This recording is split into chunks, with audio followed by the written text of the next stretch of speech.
Welcome to season number 3 of the Nottingham Forest Retro Takeover. Of course, we are reigning and defending champions after Manchester United had their one season at the helm under, of course, Sir Alex Ferguson. If you haven't checked out the other episodes yet, they started last week. You can find out how we got to this stage with some fantastic player signings using Nottingham Forest. But those signings continued into this season as well. But we actually start off with a departure, quite a noticeable one as well. Nigel Clough leaves the club. Now, I think he has a good current ability, but when you have 1 for dribbling and 2 for jump and reach, you're not going to get in my midfield. I'm just really sorry. But also 2 for heading and 2 for positioning. Yeah, even if I'm playing you up front, you're just not going to get in, unfortunately, Nigel. Your dad was a legend of this club. You're probably a favoured personnel of this club. Just ain't happening. £9 million, though, is what Spurs decided to give me. So yeah, I'm more than happy to accept that for sure. But I would say I've brought in one of your favourites. I don't even know whether you like this player or not. You need to let me know down in the comments. Is Lewis Fiegel one of your favourite all-time players? Because I think he was definitely one of mine growing up. Just absolute class, wasn't he? Just utter class. And I think really overshadowed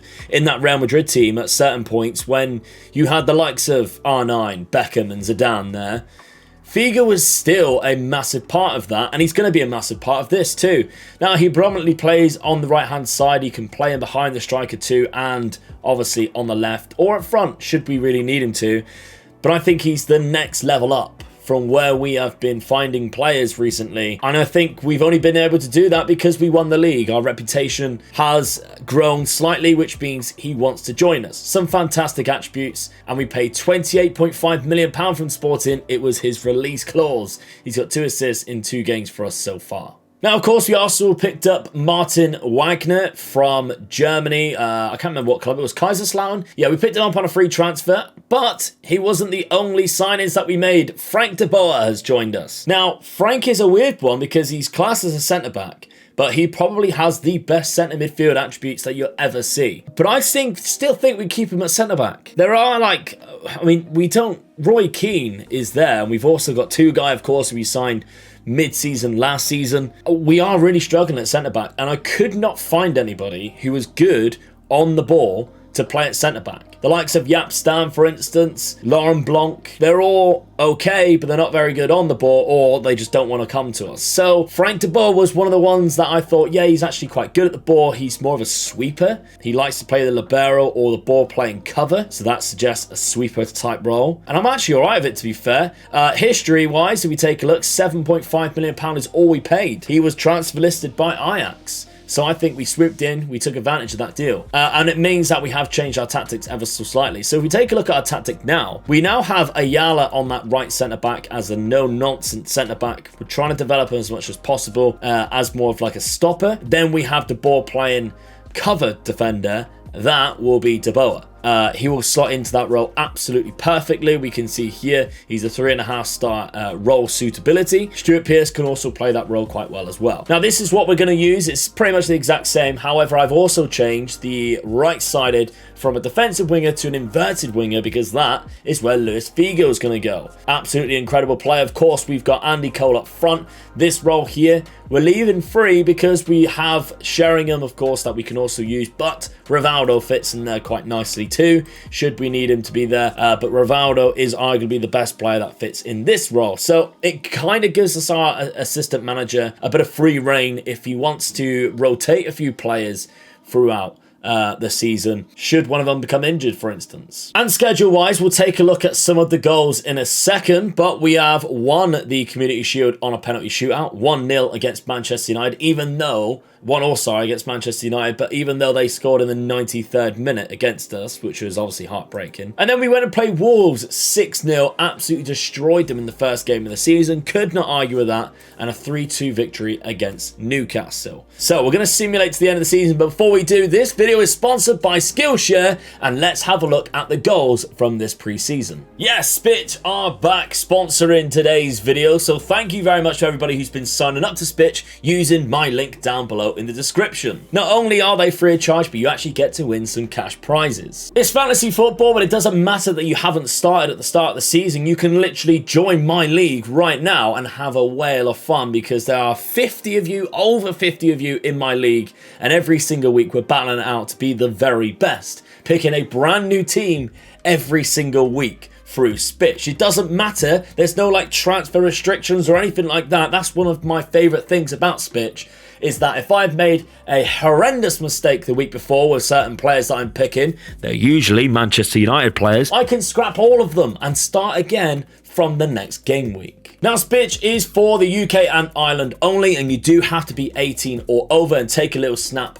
of your identification to verify your account. But once you can, like I mentioned, it's free to play, it's free to join my league. The 2 links at the top of the description. The first one is to join SPITCH, and then if you want to join my league, you can using that second one. But just clicking the link and joining SPITCH, not only are you helping yourself have a bit of fun, but you're also helping support me as a content creator, and I really do appreciate that. So thank you very much to everybody who's been joining SPITCH, and thank you guys for helping support the channel. Right, we're in the 1st of February 2024, but obviously it's the third season, so what would be like 95, I guess, in what this database would be like. And we are top of the league, and we are unbeaten. 0 games lost. We have drew 6 games, and we're 6 points ahead of Manchester United. Alan Shearer is there, and how weird is it? He's joined Newcastle. We're going to take a look at some other transfers in a sec as well, but yeah, I thought that was just absolutely like a little chef's kiss to this database that Alan Shearer's gone to Newcastle. A little bit earlier than what he does in real life, obviously, but still, I think it's absolute perfection. So we have Andy Cole on 24 goals. It's almost like a bad thing now because he had so many before, didn't he? He had like 40 goals in 20 odd games. Stuart Pearce is there with the highest average rating with the joint most assists, but average rating is dominated by Nottingham Forest players. We got Ronaldo there in second and Andy Cole in third, and clean sheets, Oliver Kahn there with 9. Yellow cards, no surprising, Roy Keane. Now, the only new signing that has joined us is Ronaldo. Yes, he has finally joined us. He is 18 years of age, and we've loaned him straight out to Falkirk to get him some proper game time. He's only 18 years of age. There's no point in chucking him in every now and then right now. Our assistant manager probably wouldn't do that while we're simulating. So why don't we send him to Falkirk and get some game time in the Scottish leagues? That is going to be very different from where he was playing before in Brazil, obviously. But still, I think he'll be absolutely fine. He hasn't played any games for them yet, but I'm sure he will in the very near future. He's only just gone out on loan. So we take a look at our schedule. Obviously, we haven't lost any games other than a 3rd round knockout, obviously, in the League Cup. Mark Bright scoring 2 for Crystal Palace. That's the only game we've lost this season.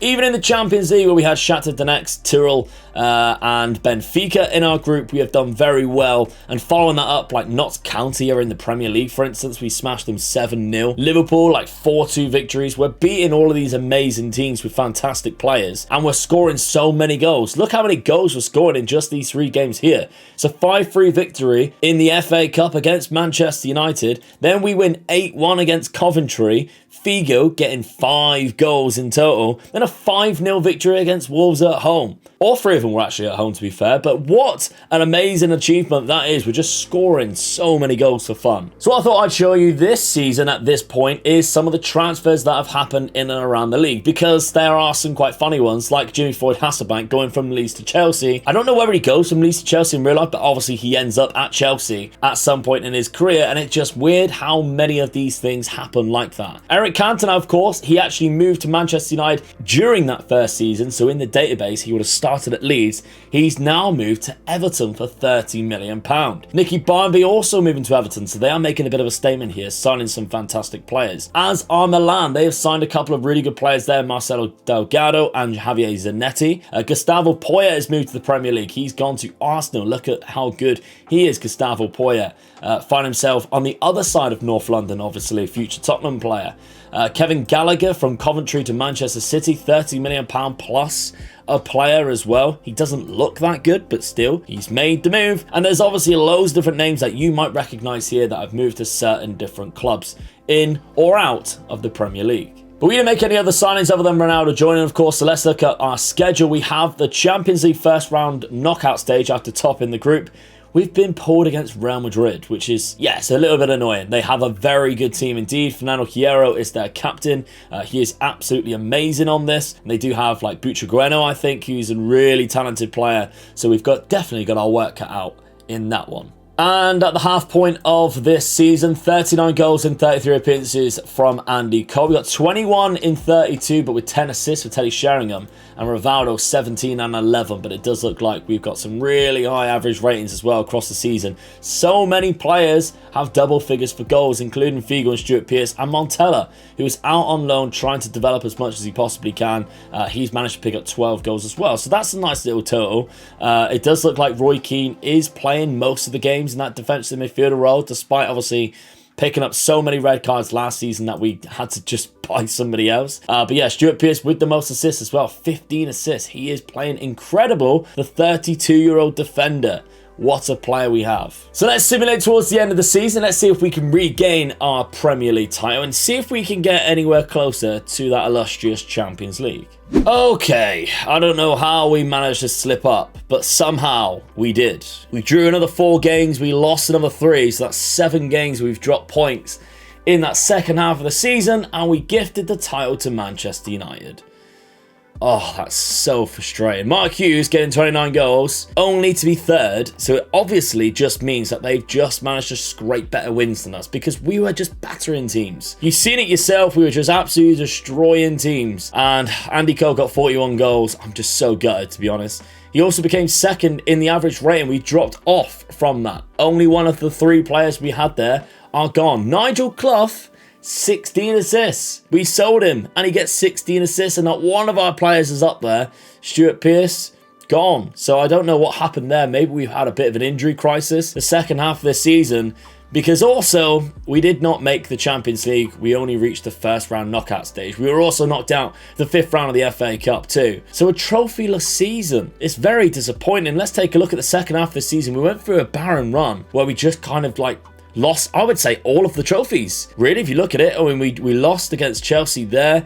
We're drawing games we shouldn't be. And then, of course, we lost 5-2 away. We had 2 red cards, including Fiegel in the 91st minute. Really unnecessarily. And then we only won 2-0 in the home leg, which meant, of course, we still got ourselves eliminated.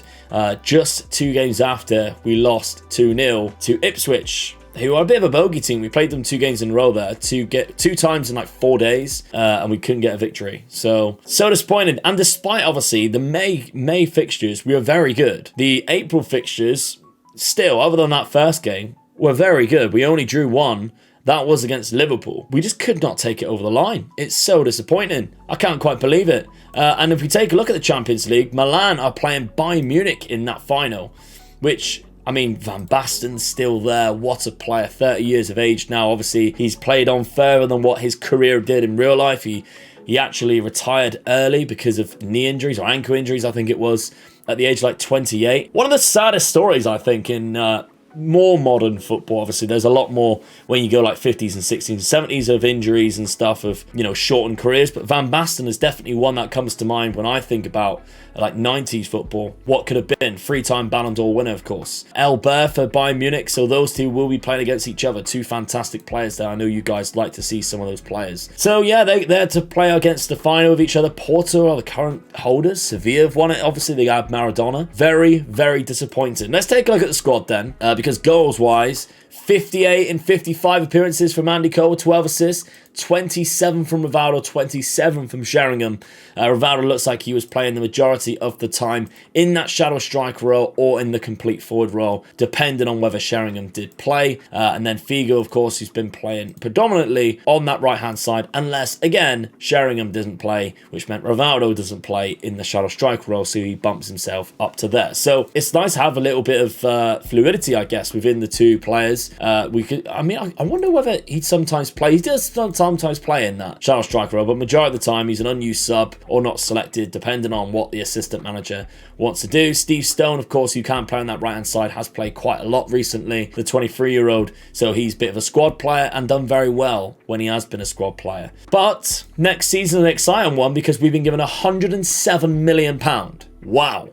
With a very big wage budget. So we need to make the most out of it. So I hope you liked the video. Please smash a like if you can to help the series. Subscribe if you haven't done so, and I'll catch you tomorrow for season number 4 of this Forest Takeover. Bye-bye.